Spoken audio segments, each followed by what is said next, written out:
后礼拜六就是中原啊，这屏东恒春的四姑病今仔日进行徛灯果仪式。徛灯果是要做啥物呢？咱做回来了解。高举起啊！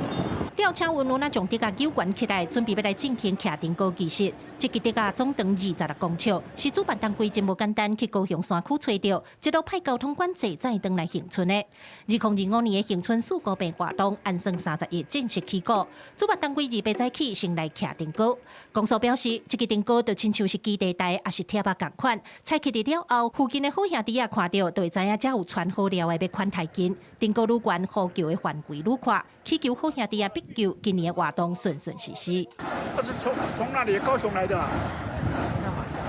拉马夏，只有拉马夏有。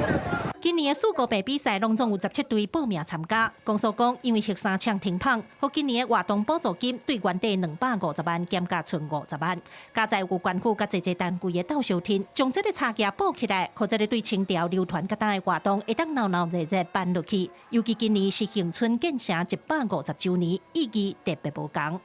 把这个100年传承继续延迟下去，然后呢，还是刚才讲的这个敬鬼神的意涵呢，包括在里面，然后祈求恒春所有的乡亲呢都能够平安。公所表示，四姑病比赛是伫9月初6中元节正日迄天来办，不过对30日起，恒春遮都有一系列的活动，欢迎民众到店来感受这个有100年历史的传统民俗文化。